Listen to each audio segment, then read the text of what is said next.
Guruve Gaura Chanjaya Radhikaya Tarare Krishnaya Krishna Bhaktaya Tad Bhaktaya Namo Namaha Vanchakalpatrubhyascha Kripa Sindhubheva Patitanam Bhavanebhyo Vaishnavebhyo Namo Namaha Jaya Sri Krishna Chaitanya Prabhu Nityananda Shri Advaita Gadadhara Shivasadi Gaura Bhaktavinda Hare Krishna Krishna Krishna Hare Hare Hare Rama Rama Rama Hare Hare.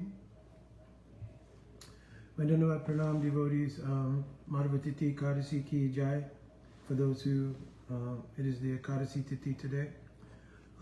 Also, before I do anything, I want to pray sincerely with very thankful heart to the lotus feet of my Guru Padma, Nittalila Pravishtam Vishnu Pada Paramahansastu Tarasata Sisamat, Srila Bhakti Vedanta Narayan Goswami Maharaj, and equally unto the lotus feet of my Param Gurudev, Nittalila Pravishtam Vishnu Pada Paramahansa, Astu Tarasata Sisamat, Srila Bhakti Vedanta Swami Maharaj, Jagat Guru Srila Prabhupada, unto our entire Rupanuga Guru Varga, and unto the many Vaishnavas and Vaishnavis who so kindly have bestowed their blessing upon me to allow me to do any kind of seva. So, I just returned from, by the mercy of Guru Gauranga, the service of Harikatha in some different places, and I want to extend my heartfelt thanks, especially to those devotees who, in many cases painstakingly arranged for the programs, the cooking, the organizing, and so many different things. And I'm always very touched by how devotees, though I'm not a very significant devotee in terms of stature and so many things, I don't want to go down that pike. But anyway, how they're always so kind to me, especially those devotees who are my senior in many cases, but they've always treated me with such affection and allow me to do service to Harikatha, which is for my own edification, but as a service or an attempt to do a service, I try to constantly share. This is Vaishnav Maitri, Guyate, what is this? Tadati Pratagrinati, Guyamakyati Prichati, to reveal and inquire about confidential, heartfelt realizations in our unfoldment in Bhakti is part of Vaishnav Maitri, means Vaishnav friendship. And so I'm always very happy and feel very blessed anytime devotees will accommodate any scenario where that can take place. I obviously, in the course of travel, could not keep up necessarily at the same time with many questions and answers. So I'm trying to just cover a few of short topics that came up here, especially those that were requested to be done on this forum. I did try to answer back to some devotees directly who messaged questions and some who email questions, but I've asked in the past that it's better to put the questions in Messenger because, checking the emails and everything sometimes is a little bit difficult, especially when I'm traveling and everything. So, I think I'm perspiring, so tilak is everywhere because I'm simultaneously doing some other services. But anyway, so I did try to answer some people back directly, and this is just a very short video to answer some questions that had come up, which may be covered in a short answer. So one question was regarding institutions and Guru Tattva. So I'm just giving the broad category. The devotee wrote many sort of subcategories and made inquiries into various things regarding Guru Tattva, Guru-disciple relationship, and institutions. So he asked about my feeling on it, and so I don't like to do anything according to my feeling, so I will express what I've heard from Guru, Sadhu, and Sastra, and hopefully that will be something that will be helpful in your personal digestion on the topic. So, Srila Jiva Goswami Pad is written in Bhakti Sundarbha. Our Srila Prabhupada has quoted it in the Adi Leela chapter 30, chapter 1, text 35. So there he quoted from Bhakti Sandarbha by Jiva Goswami that one should not accept initiation based on hereditary, customary, social or ecclesiastical considerations.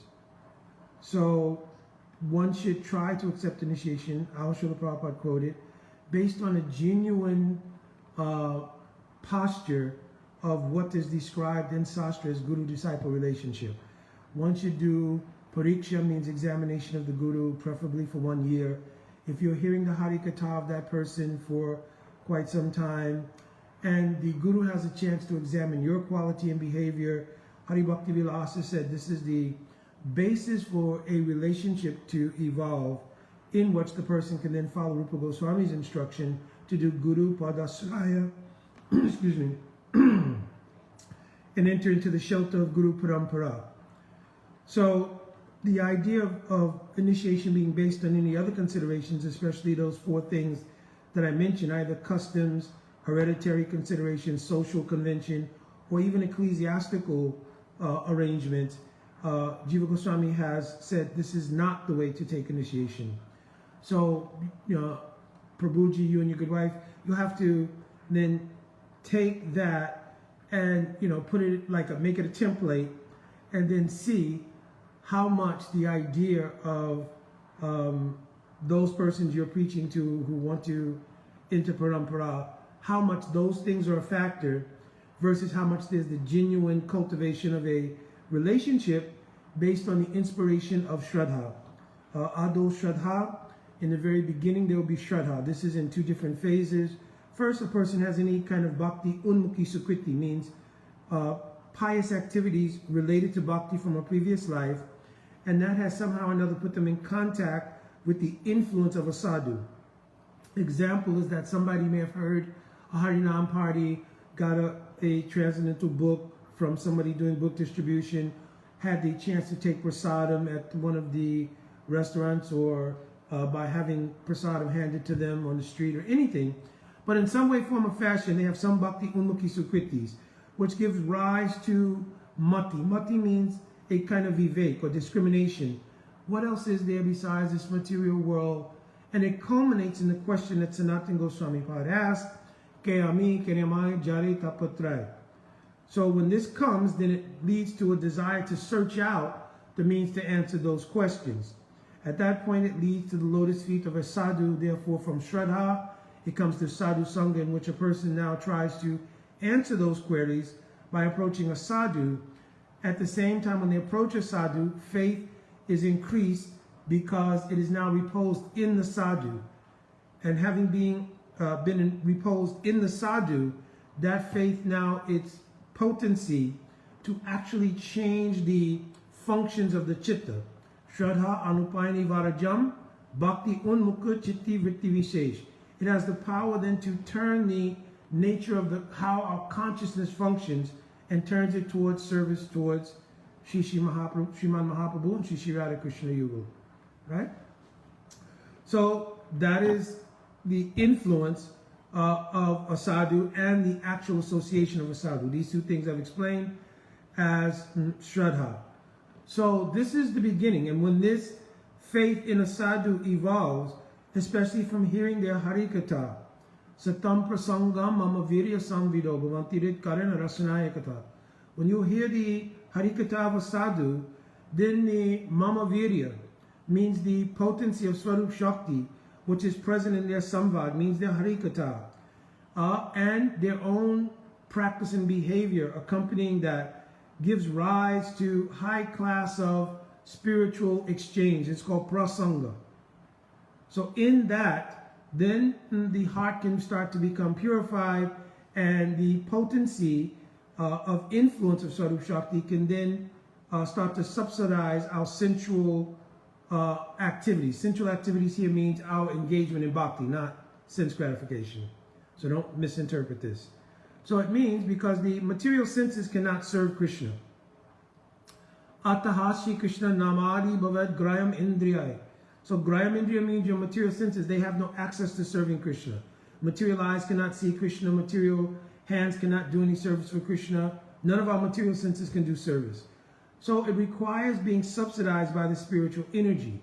And that's what happens in the exchange between sadhu and aspirant, or eventually guru and sishya, or guru and disciple.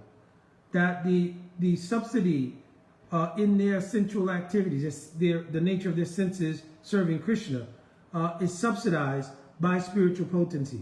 And this allows the unfoldment of Swarup Shakti gradually in increments through, obviously, sadhu sangha, and then bhajana kriya, receiving instructions and acting on those instructions, and then the potency of that bhajan, which is Swarup Shakti, removing anarthas, unwanted things, leading to steadiness of consciousness, then a taste in bhakti, and especially in bhakti rasa, and then also coming to the stage of asakti, and then bhav.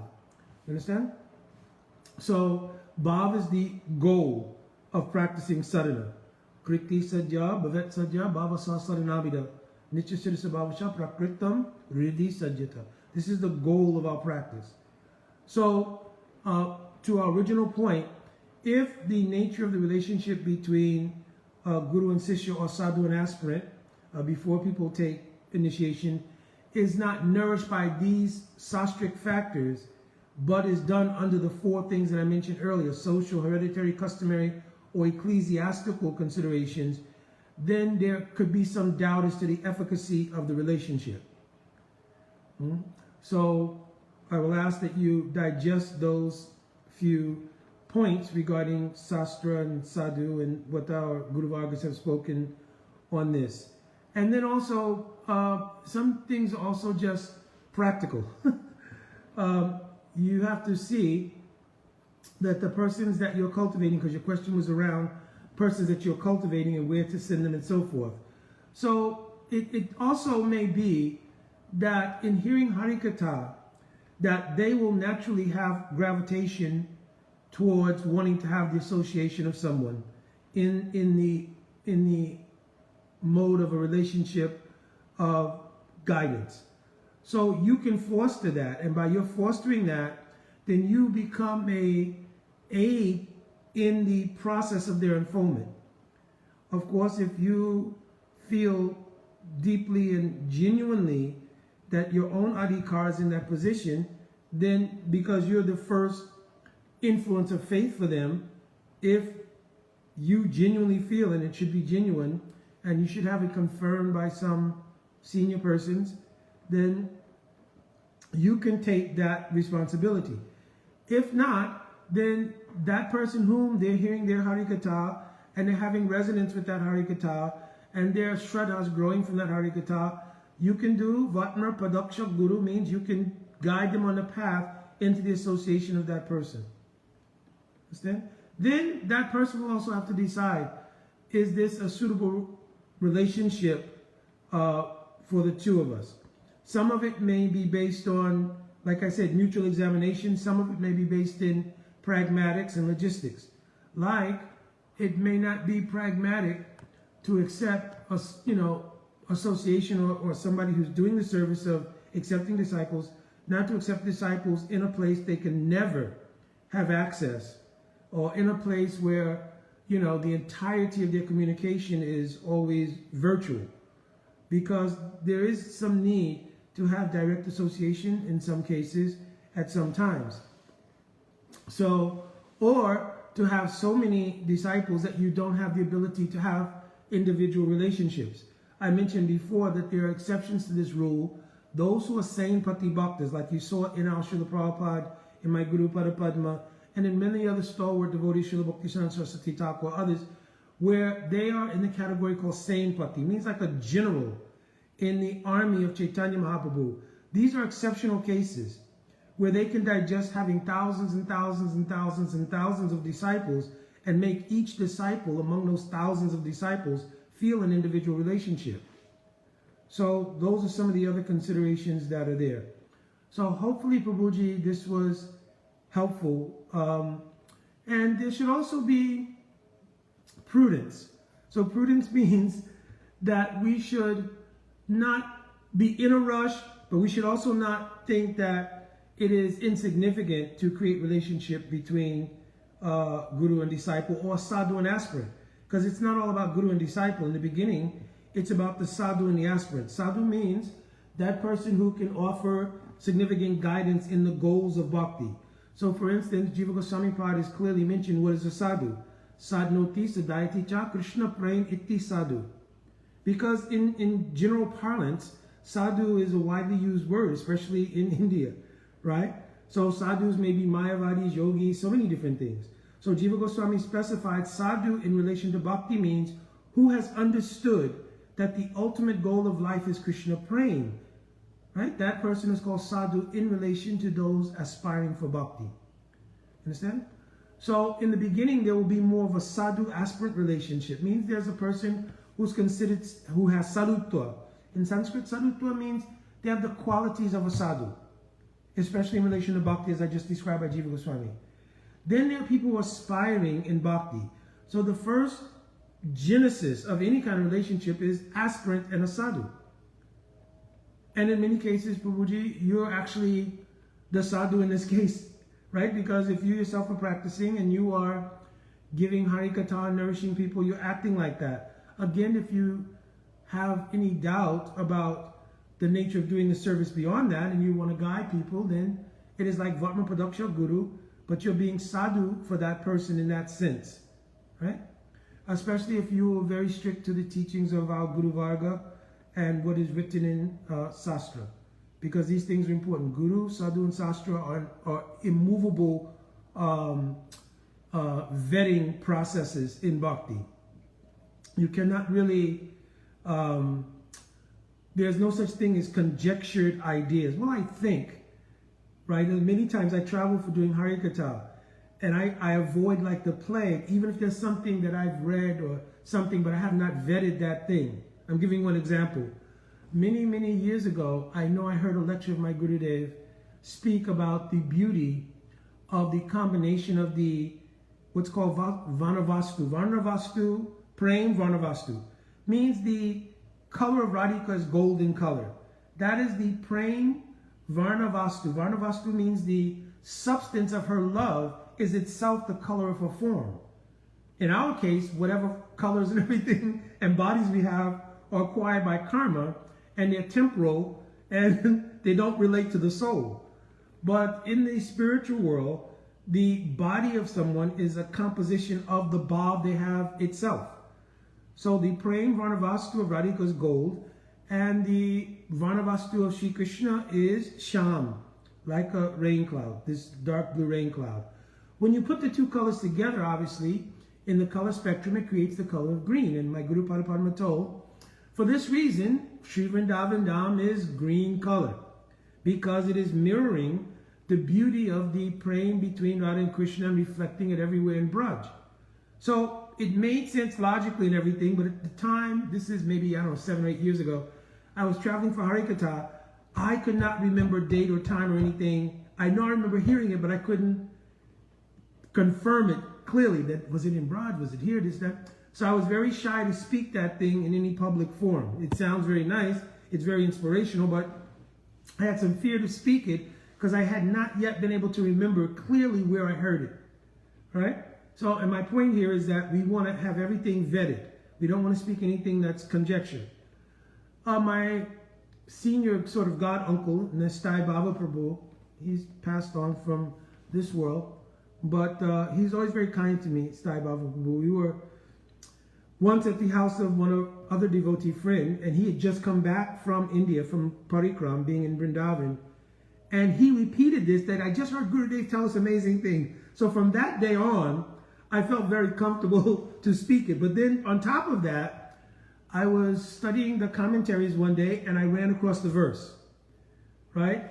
And I actually copied the verse somewhere. I can't find it in my notes, but I copied the verse and everything. But point being, now I feel complete comfort in repeating it in the course of Harikatha, because there's been vetting by Guru, Sadhu, and Sastra. So this is our standard template that we apply to everything in terms of a vetting process.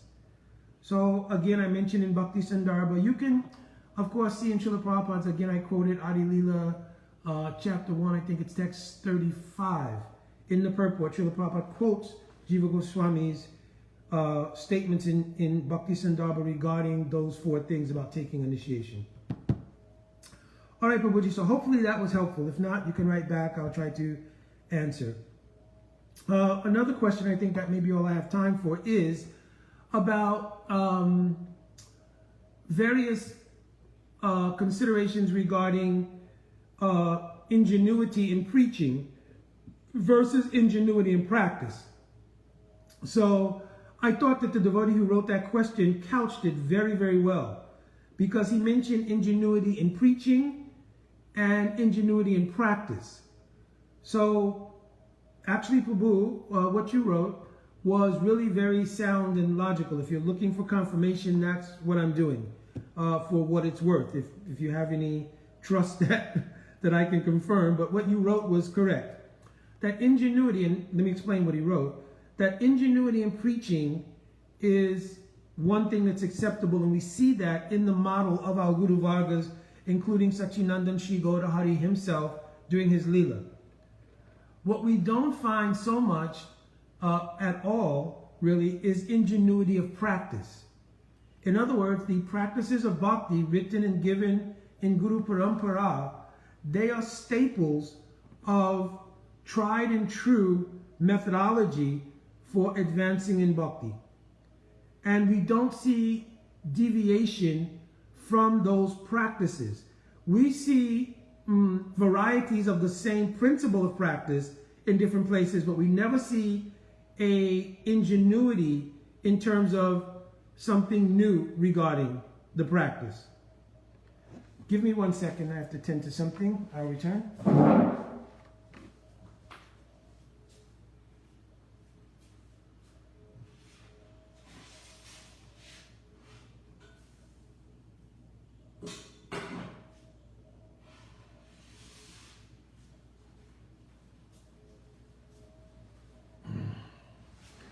I am multitasking as usual, trying to cook the lunch preparations for Thakurji as well.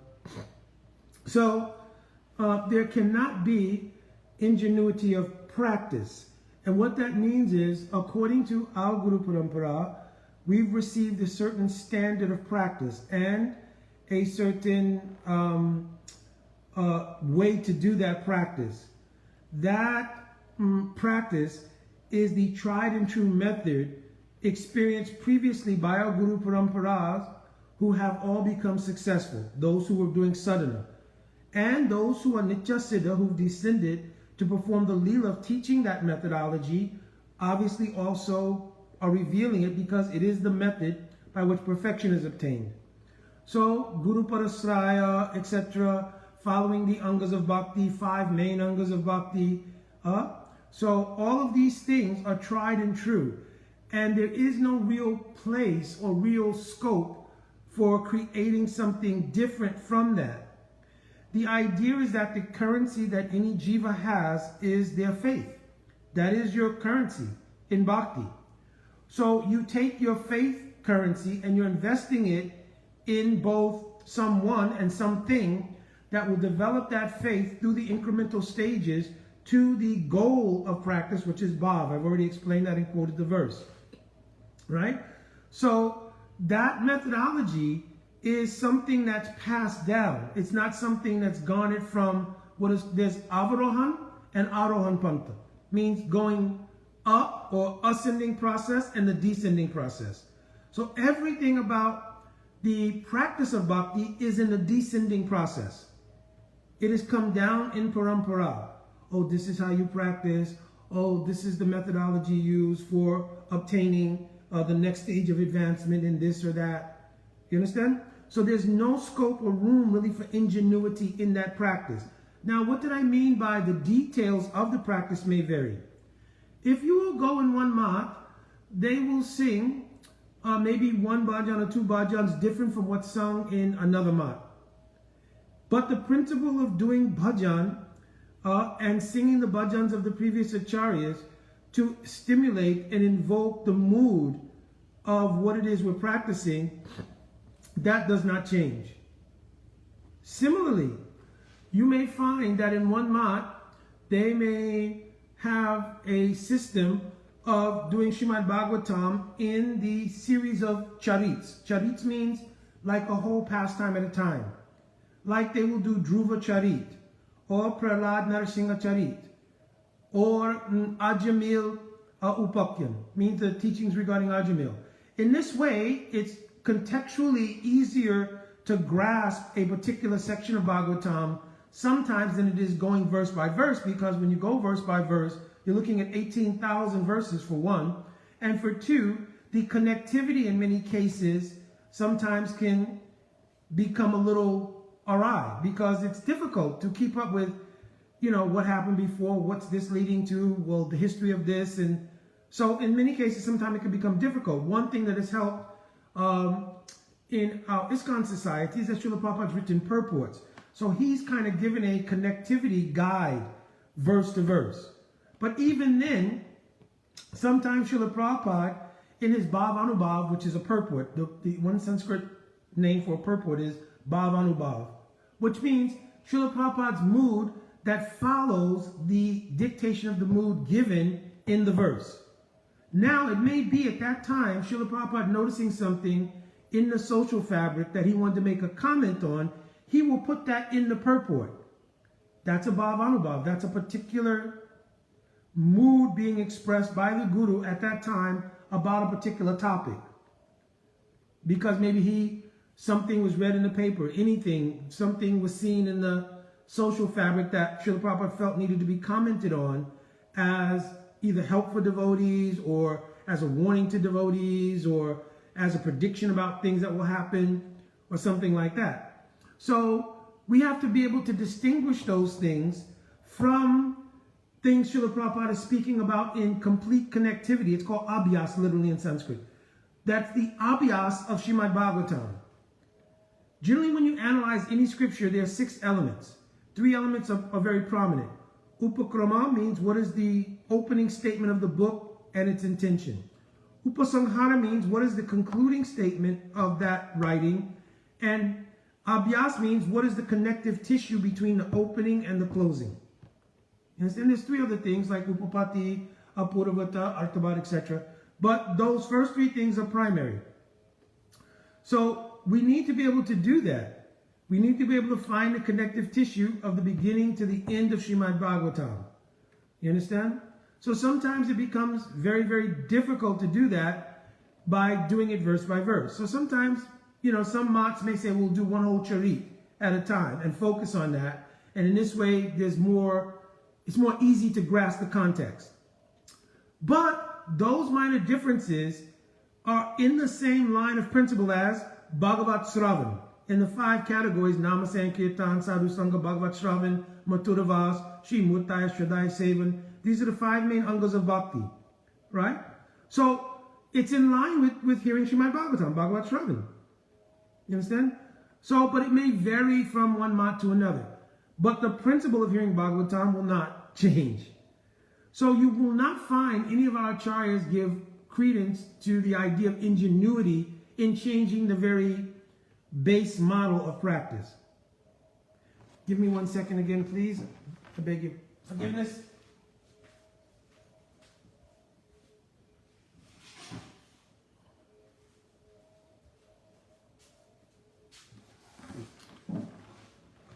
All right. I've never had to do that twice in a row while tending the things. I'm not claiming expertise in cooking, just trying. So anyways, but in serving thakur, you have to be very attentive, so I'm begging devotees' forgiveness. All right, so in this way, you cannot find anywhere written in Shastra that there should be ingenuity of practice. Now, you may find even in different pariwars. Pariwar means there are different lines which have come from Sri Chaitanya Mahaprabhu. Those who reside in Braj especially, or Navadvip or Jagannath Puri, and they are in one of the traditional pariwars. Traditional pariwars means like Advaita Pariwar, Gadadhar Pariwar, right? And coming in that line, there are certain practices that have been passed down in those lines. They are genuine practices, but they may differ somewhat from the practices which were put together, garnered from Sadhu and Sastra by Al Srila Bhaktisiddhanta Saraswati Thakur, and the practices of Gaudiya Math, which, all the various institutions which have been spawned from Gaudiya Math as well, like our ISKCON Society, other Maths, etc. Right? So you will see some variation of practice in the traditional pariwars. But still, those were not also based on ingenuity. If you will go back to the writing of Dhyana Chandra Goswami, the disciple of Gopal Guru Goswami, who's a disciple of Akeshwar Pandit, he wrote one book, Gaura Govind Archan Smaran Padati. Those practices were passed down. And he's simply documenting a methodology for how to execute those practices. In the same way, Srila Prabhupada, for instance, has given us from the nature of the practices given by Srila Bhaktisiddhanta Saraswati Thakur, how to do Mangalarti, Guru Ashtakam is done first, and then the curtains open in Vrindavan, at least this is how it goes. But the mood is that first there should be Guru, Stav, and Stuti, and meditation on Guru. Then meditation on Mahaprabhu, then meditation on Radha Krishna. So you kind of see that if you examine closely the nature of the practice that was given to us by Srila Prabhupada. Right? In fact, during the course of my travels now, I spoke on that somewhat. That in the very beginning of everyone's morning, the first thing you do before you even put your foot on the ground in the morning, which should be right foot first, is to offer pranams to Shri Guru, beginning with Nama Om. And Nama Om means Na Aham Ameti. It means an acknowledgement of Saranagati. Not I and mine, Gurudev, but I am your surrendered soul, and I am for your service. So that's the very first thing, is to reaffirm Saranagati each day. Because without Saranagati, you cannot practice the limbs of bhakti. In Prahalad Narasingha Charit, when Prahalad Maharaj was talking to his father Hiranyakasipu, he mentioned Shravanam Kirtanam Vishnu Smaranam Parasevanam Archanam Vandanam Dasya Sakyam Atmanivedanam. So those are the 9 angas of bhakti. But then he quotes something very important. Iti pumsa prita Vishnu bhaktas chinnava. Unless you will do pums arpita, means unless you will surrender yourself, you cannot practice these 9 angas of bhakti. So the 6 things of Saranagati, anukulyasya sankalpa, pratikulyasya vivajanam, to accept what's favorable, reject what's unfavorable. Rakshashiti vishwasho, to have vishwas means firm faith. Krishna is my protector. Goprave varanam tata, and maintainer. Atmanikshepa karapanya, always be very humble and meek. Right? And then offer your very self to Krishna. This is called Sad Anga Saranagati, 6 angas of Saranagati, or surrender. Doing those, then you can practice the 9 angas of bhakti. Understand? So we always affirm that every morning, even before getting out of bed. And then we do morning sadachar. You will beg Bhumi Devi, oh Bhumi Devi, I have to place my feet on you, please forgive me. Because Bhumi Devi is Krishna Shakti. It's amazing because we have a whole, in the sort of secular community, there's a whole thing about Mother Earth, Earth Day, etc. But in many of these cases, it's a kind of Sukriti in many ways, because Bhu Devi is a Shakti of Bhagavan. Especially if you go to any temple in South India, you'll see 3 deities that always accompany the deity of Narayan. Sri, Bhu, and Nila or Lila Shakti. So Mother Earth is actually a Shakti of God. So before placing your feet on the earth, you should, in English, if you don't know the prayer, Samudra Mekale Devi, Parvatstana Mandale, if you're not knowing the prayers and everything, you can chant Hare Krishna and begging in your heart forgiveness that I have to place my feet on you. Understand? And then carrying out the rest of your sadachar, and then going to Gurudev, touching his lotus feet when if you're the person who's waking the deities and everything. And then in your heart, with the meditation, which I described recently in New Vrindavan. Yeah, twice, once in New Vrindavan and once just outside of New Vrindavan at one devotee's home. I described the Guru Ashtakam. I've described it many times before, but it's very important because this is our first major meditation in the morning. That meditation on Guru. In that meditation on Guru, everything is there. All the different stages of bhakti, from Shraddha to Bhav. In the first 6 verses of Guru Ashtakam, all of those things are there. So the way that you are able to understand that, if you want to, you can research by looking at the book called Madhurya Kandamini of Srila Vishwanath Chakravarti Thakur, who is also the author of that very prayer, Guru Ashtakam. So in Kavya, or in poetry, he has placed the understanding of Madhurya Kandambini in those 8 verses. So you just have to look very closely at both the writing and the prayer, and you'll be able to see this synthesis. If you'll do meditation, if you'll do the dhyan, deep meditation on this, then the Falstuti of that Guru Astakam, Srimad Guru Astakame Taruchai, Brahma Muhurte Prarati Prayatna, Yat Seva Vrindavan Natta Suksha, Sevaya Labja Jansuvantaiva. That prayer is guaranteeing. In other words, Vishwanath Chakravarti Thakur was giving his blessing and guaranteeing you will obtain direct service in Braj if you will recite this prayer with deep understanding. So here, what our Srila Prabhupada has given us is the methodology by which we'll obtain perfection. There is no ingenuity in that. Beginning, as I mentioned with the things earlier, and then reciting this Guru Astakam. And then, of course, in our particular mat, my Guru Parapadma has also given the Mangalarti song that was written by his Guru Dev.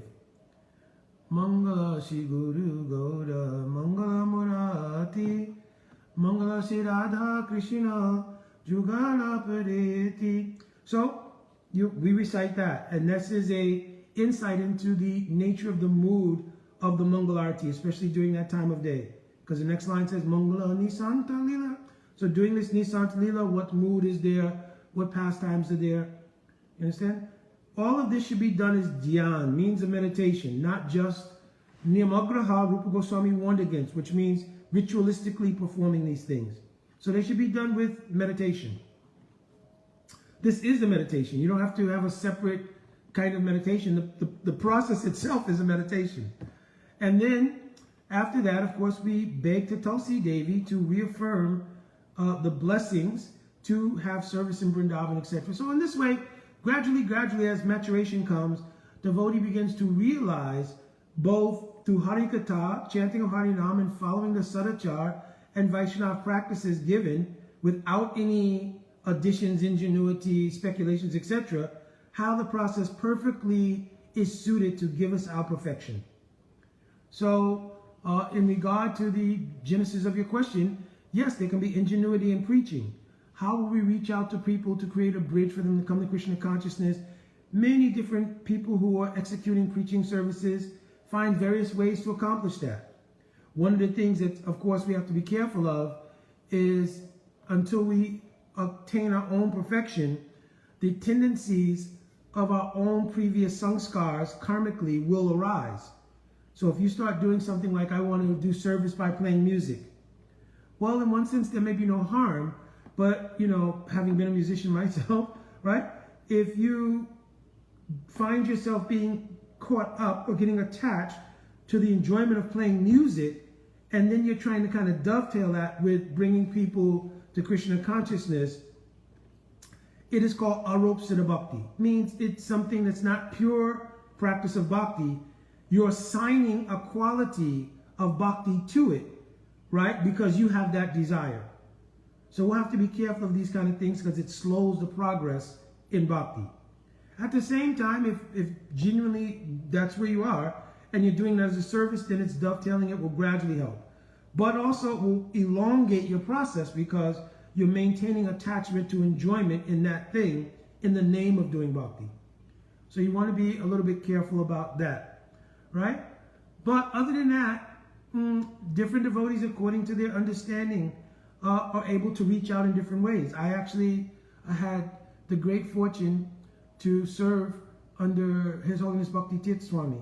And I really believe he was one of the first people with great ingenuity in this regard, how to reach out. Many devotees have been doing, I'm not saying that. I'm speaking from a personal experience, obviously. That he had great ingenuity in reaching out in different ways to bridge people into bhakti. You understand? Then it becomes up to those devotees, having walked across that bridge, to start to then develop further in bhakti. But if you look back at many of the programs, they were very instrumental in finding a common ground to meet people and bring them to bhakti.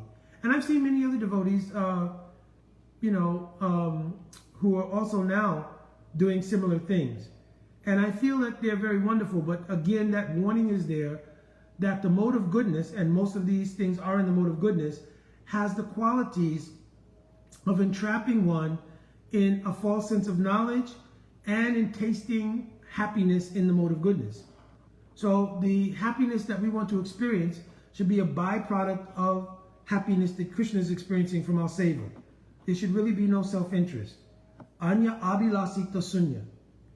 To be void of any other desire except Krishna's happiness is not an easy thing. So it requires deep investment of faith and practice.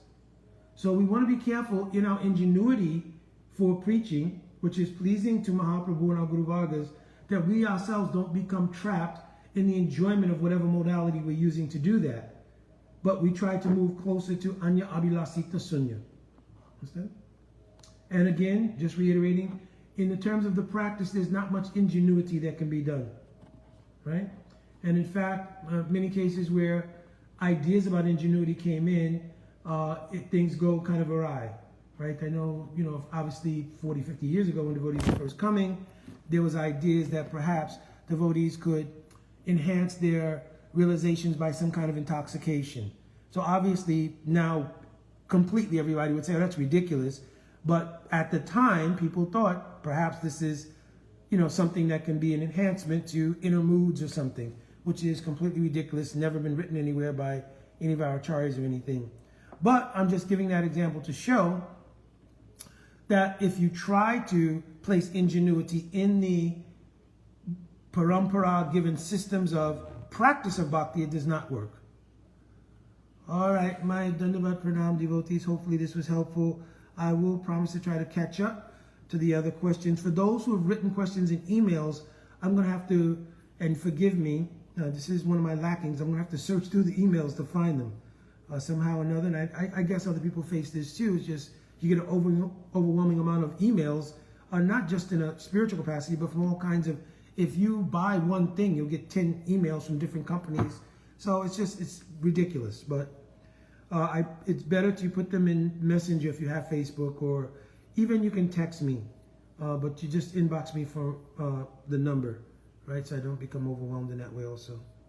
All right, my Dandavat Pranam, I also pray for the blessings of all devotees to continue to do service to our Guru Parampara and to Hari Katha. Jai Dandavat Pranam, Vancha Kalpatarubhisha, Kripa Shindavevacha, Patitanam Pavanebhyo, Vaishnavebhyo Namo Namaha. Jai Shri Shri Radha Vallabh Ji Ki Jai, Jai Radhe Radhe.